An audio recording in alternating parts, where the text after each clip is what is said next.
अजय जी, मैं बहुत सारे स्टूडेंट को इसलिए जानता हूँ जो लोगों का मानना ये है कि दिल्ली में रह के ही हमारी अच्छी प्रिपरेशन हो सकती है। बहुत सारे स्टूडेंट छत्तीसगढ़ से ऐसे हैं जो दिल्ली में जाके रह रहे हैं और वहाँ की फीसेस बहुत ज़्यादा होती है, वहाँ पे रहने का खर्चा बहुत ज़्यादा होता है। लोग अपने प्लॉट बेचते हैं, ज़मीन बेचते हैं और वहाँ रह के प्रिपरेशन करते हैं। तो क्या लगता है अब छत्तीसगढ़ भी इन सब तैयारियों के लिए तैयार? सुना है कि आप हिंदी मीडियम के छात्र रहे हैं और एक हिंदी मीडियम के छात्र को CGPSC क्लियर करना और यहाँ तक पहुँचना, जो हमने सुना है काफ़ी कठिन होता है। तो आपने कैसे इस तरह की रैंक्स कम होने की वजह से आपको स्थान नहीं मिल पाया था, तो उस समय आपके मन के भाव कैसे थे? क्या ऐसा लगा क्या आपको कि अब छोड़ देना चाहिए, मैंने इतनी मेहनत की है, इतनी मेहनत से मैं यहाँ तक पहुँचा हूँ, क्या सोच रहे थे? हमारे यहाँ कहा जाता है कि आपको जो डिसाइड करना है वो बचपन में डिसाइड कर लो, तय कर लो, सपने देखो। तो क्या आपने पहले से ही डिसाइड कर लिया था? थोड़ा डीपली ज़रा बताइएगा कि आपने जो प्रिपरेशन की थी वो प्रिपरेशन का क्या शेड्यूल था, किस प्रकार से आप तैयारी करते थे, कि जो स्टूडेंट अभी तैयारी कर रहे होंगे और जो आपके इस इंटरव्यू को देख रहे होंगे कि उनको भी जानकारी मिले कि कैसे तैयारी करना चाहिए और किन बातों का। ऐसा कहा जाता है कि जो ऐसी प्रिपरेशन कर रहे हो उनको दुनिया से अलग हो जाना चाहिए, मोबाइल दूर कर दो, घर में बंद हो जाओ, दोस्ती यारी छोड़ दो। तो आपको क्या लगता है, क्या ऐसा करना ज़रूरी है? आप निश्चित ही आपके परिवार का बहुत सहयोग होगा, तभी तो आप यहाँ तक पहुँच पाए हैं। तो थोड़ा बताएंगे कि परिवार की किस प्रकार का आपको ऐसा भी कहा जाता है जो प्रिपरेशन करते हैं कि यार आपको एक विकल्प लेके चलना चाहिए, एक ऑप्शन आपके पास में होना चाहिए कि सपोज़ नहीं हो पाया तो मैं ये करूँगा। तो क्या कभी आपने ऐसा सोचा था कि अगर सपोज़ नहीं हो पाया तो मैं ये कर लूँगा, ऐसा कुछ विकल्प? ट्यूटोरियल रायपुर से अपनी प्रिपरेशन की है, क्या स्टूडेंट्स को कोचिंग ज्वाइन करना अनिवार्य है या सेल्फ स्टडी से भी काम बन सकता है? जी, आप किसी एक पुलिस अधिकारी को बहुत पसंद करते हो, जिनको फॉलो करते हो आप, भाई मुझे ऐसा बनना है। जो स्टूडेंट हमारे इस इंटरव्यू को देख रहे होंगे, आप कभी देख रहे होंगे, उन सब के लिए आप क्या संदेश देना चाहेंगे कि वो अपने लक्ष्य।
कौन कहता है आसमान में सुराग नहीं होता, एक पत्थर तो तबीयत से उछालो यार। दोस्तों, आप देख रहे हैं 10 CG खबर और आज जो मैं आपको खबर बता रहा हूँ ये आप सब के लिए बहुत ही ज़्यादा अभिप्रेरित करने वाली खबर है, मोटिवेट करने वाली खबर है। हमारे दुर्ग जिले से राजेश साहू जी का DSP में सिलेक्शन हुआ है। CGPSC में इन्होंने 14वां स्थान हासिल किया है। आज हमारे साथ खुद राजेश साहू जी हैं, इनसे हम जानकारी लेंगे, पता करेंगे कि कितनी मेहनत इनको करनी पड़ी और किस प्रकार ये इस स्थान तक पहुंच पाए हैं।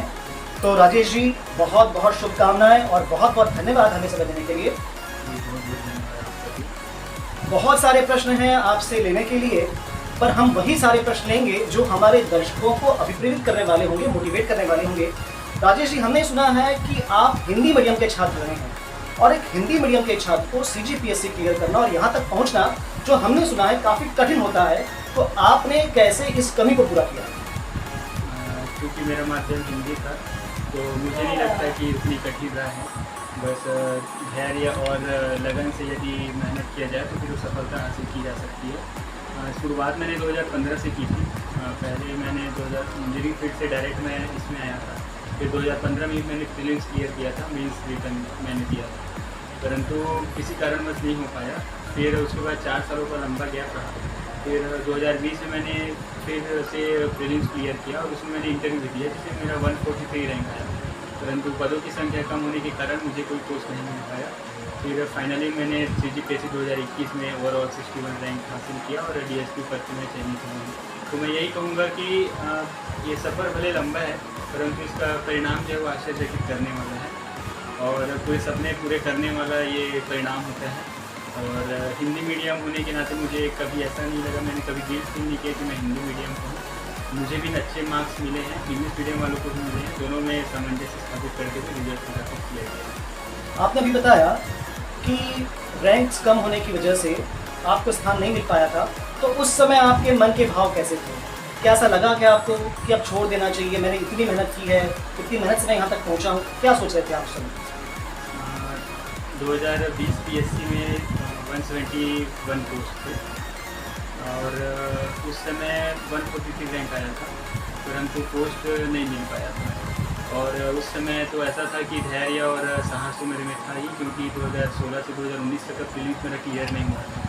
तो फिर मैं ये सोचा कि जब मैं 143 रैंक ला सकता हूँ तो कुछ महीने की और पढ़ाई करके और जज्बे के साथ मैं पढ़ के कहीं न कहीं पोस्ट ला सकता हूँ। 3 डिजिट में था मेरा जो रैंक, उसे मैं 2 डिजिट या फिर 1 डिजिट में ला सकता हूँ करके मैं प्रयासरत रहा और उसी का परिणाम था कि मैं यहाँ पे आई। बस इतना है कि इस बीच मैं अपने मार्ग से कभी विचलित नहीं हुआ। मेरे परिवार वाले लोग और मेरे मित्र लोग मेरा सहयोग किए और मैं यदि उदास भी हो जाता था तो उन्होंने मुझे मेरा मार्गदर्शन किया, मुझे मोटिवेट किया कि यदि तू इस रैंक तक जा सकता है, तो 2015 में पहले टाइम में प्रीलिम्स क्लियर हुआ था, तो फिर तू ज़रूर एक पोस्ट जो है सेकंड क्लास ऑफिसर उठा सकता है करके। तो ये सब मेरे लिए एक मार्गदर्शन ही था, जिसकी वजह से फिर मैं इतने ऊपर आया। राजेश जी, हमारे यहाँ कहा जाता है कि आपको जो डिसाइड करना है वो बचपन में डिसाइड कर लो, तय कर लो, सपने देखो। तो क्या आपने पहले से ही डिसाइड कर लिया था कि मुझे सिविल सर्विसेज में आना है? ये कब तय किया आपने कि हाँ मुझे भी सिविल सर्विस में आना है? मैं जब स्कूल में था तो मैं ये सोचता था मुझे इंजीनियर बनना है और मैंने गणित संकाय विषय लिया और गणित संकाय होने के नाते मैंने इंजीनियरिंग भी की। परंतु मैं 2012-13 में जब मैं 4th सेमेस्टर के आसपास था तो मैंने CGPSC में पहली बार मैंने CGPSC के बारे में सुना, तो मुझे ये लगा कि समाज में डायरेक्ट समाज की सेवा करने का अवसर जो CGPSC के माध्यम से ही हो सकता है।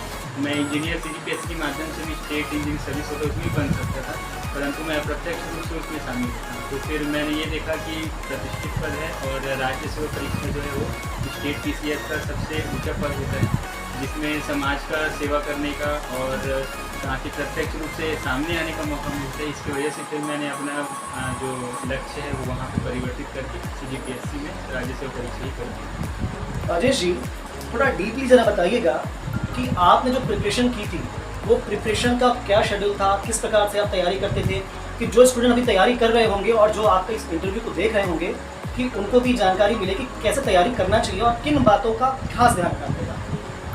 जी, CGPSC के तैयारी के लिए तो बहुत मेहनत की आवश्यकता है और लेकिन ये नहीं कि बहुत मेहनत चाहिए तो सफलता नहीं मिलेगी, ऐसा नहीं है, सफलता अवश्य मिलती है। और जहाँ तक मेरा स्ट्रेटेजी था वो मैं लगातार ना पढ़ के मैं टुकड़ों में पढ़ता था।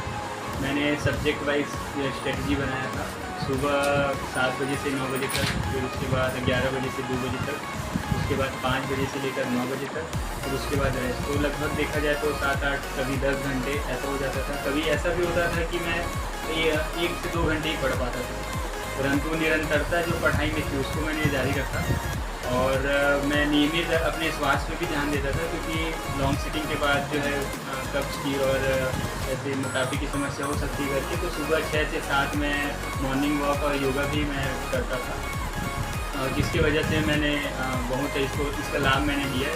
जैसे मॉर्निंग वॉक में हो गया, योगा में हो गया, मेडिटेशन में करता था, इसका लाभ मुझे बहुत मिला। और 8 से 10 घंटे की पढ़ाई के बीच में मुझे इसका बहुत। कई बार ऐसा कहा जाता है कि जो ऐसी प्रिपरेशन कर रहे हो उनको दुनिया से अलग हो जाना चाहिए, मोबाइल दूर कर दो, घर में बंद हो जाओ, दोस्ती यारी छोड़ दो। तो आपको क्या लगता है, क्या ऐसा करना ज़रूरी है या आपने कैसे किया था? मुझे नहीं लगता कि ऐसा करना चाहिए, यदि हम छत्तीसगढ़िया हैं और छत्तीसगढ़ी संस्कृति में तो हमारे हर 15 दिन में एक त्यौहार आता है। यदि हम परिवार से और त्यौहार से यदि दूर हो जाएंगे तो हम छत्तीसगढ़ी संस्कृति को भूल जाएंगे।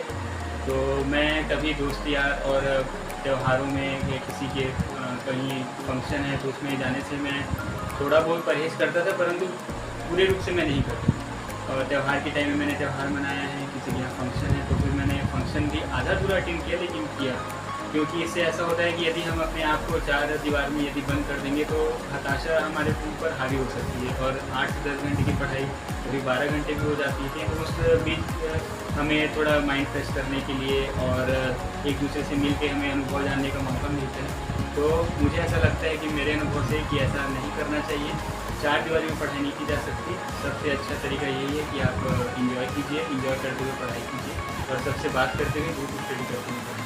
मतलब 2 बातें आपने ज़रूरी बताई है कि एक तो रेगुलर स्टडी होती रहनी चाहिए, आप स्टडी ब्रेक ना करें और माइंड फ्रेश भी करते रहें ताकि आप जो याद कर रहे हैं वो आपको याद रहे आगे में। निश्चित ही आपके परिवार का बहुत सहयोग होगा, तब तक आप यहाँ तक पहुँच पाए हैं।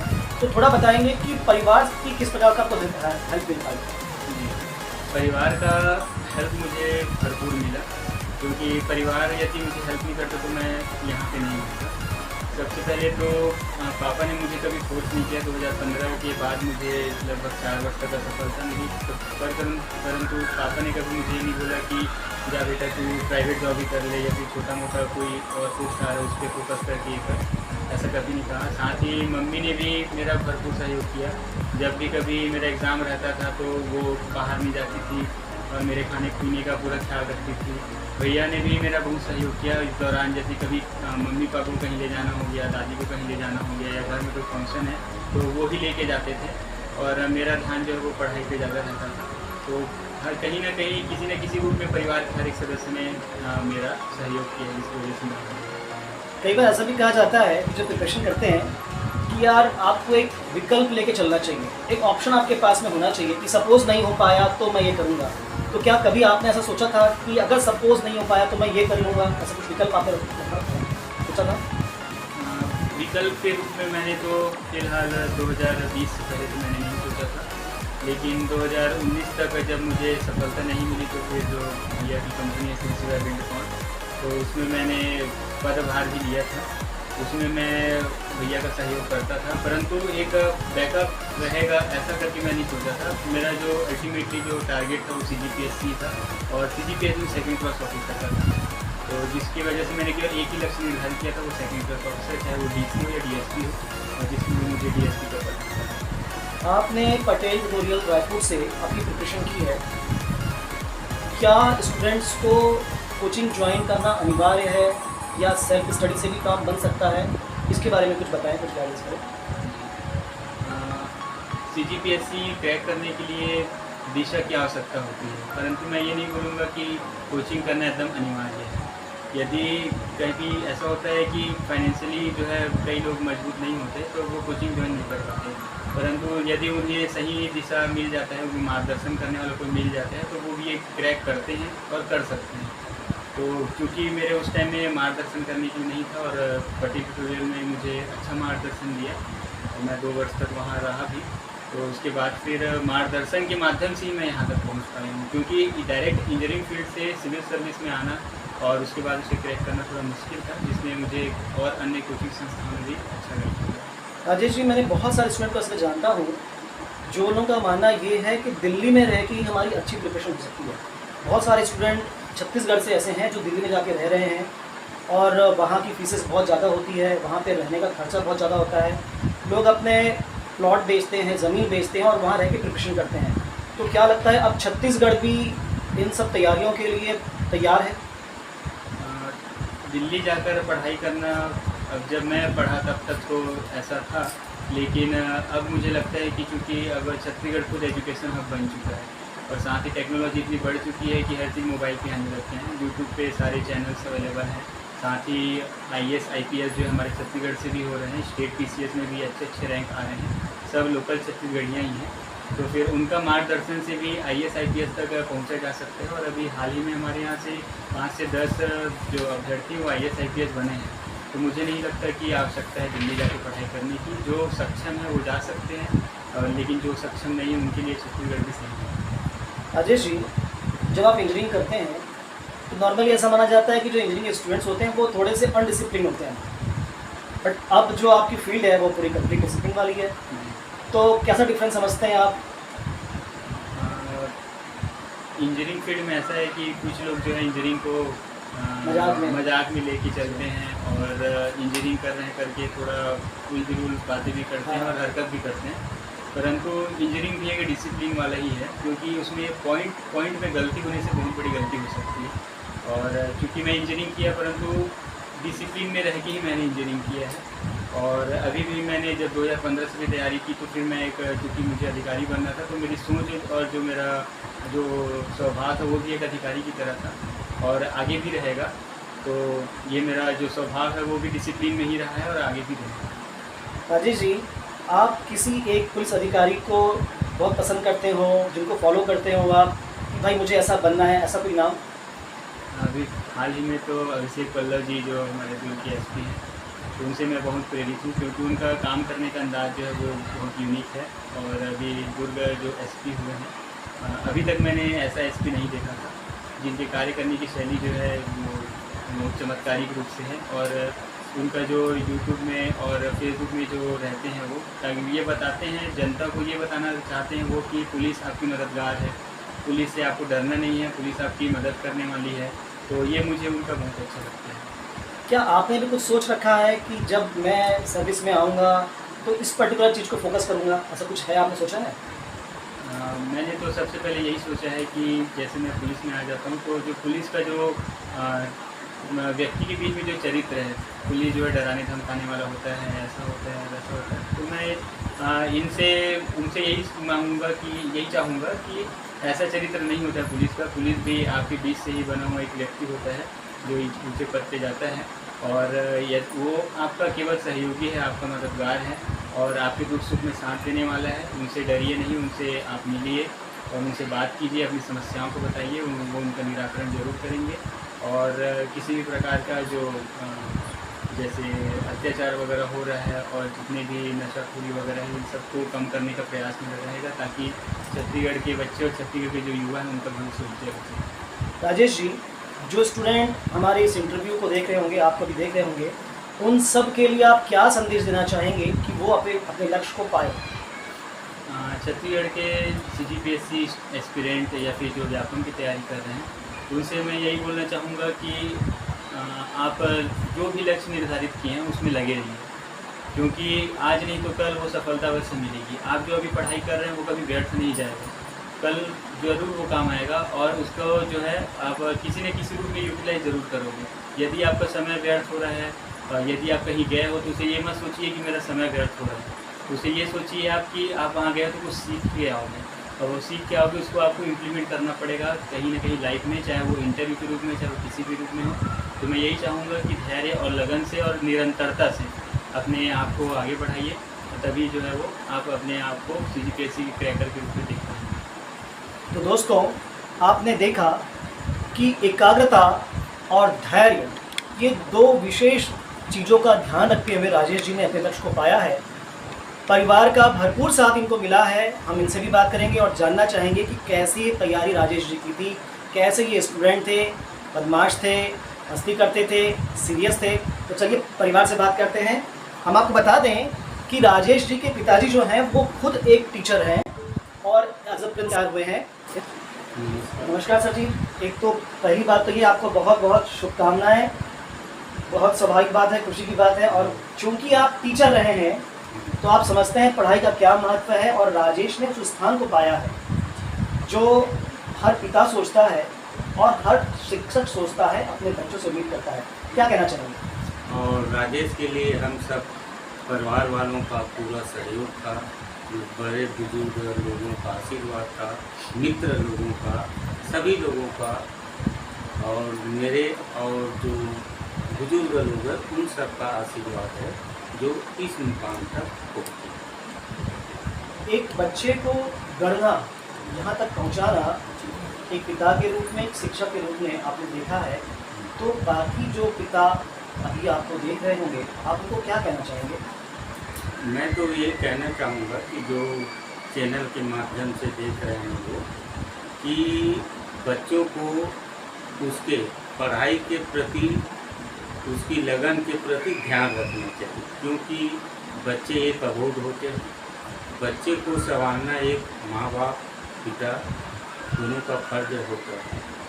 तो यही कहूँगा कि उसके पढ़ाई के साथ साथ जो पिता है या माता है उनको भी थोड़ा सहयोग करना चाहिए। एक बार ऐसा होता है कि जैसे राजेश जी ने बताया कि कभी असफलता हाथ भी लग जाती है, तो पर आप लोगों ने कभी डिस्टर्ब नहीं किया, बट हमारे यहाँ ऐसा नहीं होता नॉर्मली, खासकर मध्यम वर्गीय परिवार में। कभी छात्र असफल हो जाते हैं, अपने लक्ष्य पर दायमान हो जाते हैं, तो पेरेंट्स ये सोचते हैं कि अब तुम इसको छोड़ो, दूसरे काम में जाओ। उनके बारे में आप क्या कहना चाहेंगे सर? मैं भी एक मध्यम परिवार से हूँ, तो कभी कभी सोच होता था कि दूसरों को देख करके कि बहुत टाइम लग रहा है इसको, तो क्यों ना कोई जॉब अगर मिल जाए तो उसमें चला जाए तो अच्छा रहता है। ये मेरा थोड़ा सा विचार था, लेकिन कभी मैं ये सोचता था पापा मैं इसके CGPSC का भर रहा हूँ, तो मेरा मन में ये होता है ठीक है बेटा कर ले, अभी तो है, ऊपर वाले देखेंगे, और लोगों की दुआएं और आपकी मेहनत। राजेश ने मेहनत किया और लोगों की आशीर्वाद यही इस मुकाम तक पहुँचा। तो दोस्तों, अभी हमारे साथ राजेश की मम्मी जी भी हैं। तो ऐसा कहते हैं कि मम्मी पहली गुरु होती हैं, और गुरु से ज़्यादा खुशी किसी को नहीं होती जब लक्ष्य प्राप्त है।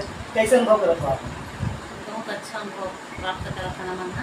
बहुत खुशी होते कि मन लड़का अपना बड़े पोस्ट में पहुँचे करके बहुत मेहनत करे। अगर मेहनत लगे तो वो इतना तकलीफ हो, अगर इतना मेहनत करे खाए पिए में भी बहुत करे तकलीफ होते, बहुत दुख करी, लेकिन इतना तकलीफ उठाए के बाद भी इतना अच्छा पोस्ट प्राप्त करी, इसलिए बहुत खुशी होता मुझे। कैसे टाइप के स्टूडेंट, कैसे टाइप के बच्चा रही सर राजेश? बदमाश या एकदम सब बात सुनने वाला, कैसे लगा? नहीं, बदमाश तो नहीं, इसे अच्छे से पढ़े लिखे में भी बिल्कुल एकदम मतलब पढ़े लिखे में वो रुचि गृह से, तो पढ़ाई में भी अच्छा होशियार भी। जब बचपन से आपके सब बात वो मानते का? हाँ, बात नहीं माने? नहीं मानते, बिल्कुल मानते, हर बात में मानते। पढ़ाई लिखे में भी अच्छा होशियार, अच्छा अंक प्राप्त हुआ से, इंजीनियरिंग में, स्कूल में, सब में अच्छा अंक प्राप्त हुआ। खाने में क्या पसंद है, क्या पसंद करते हो? खाने में पूरा छत्तीसगढ़ी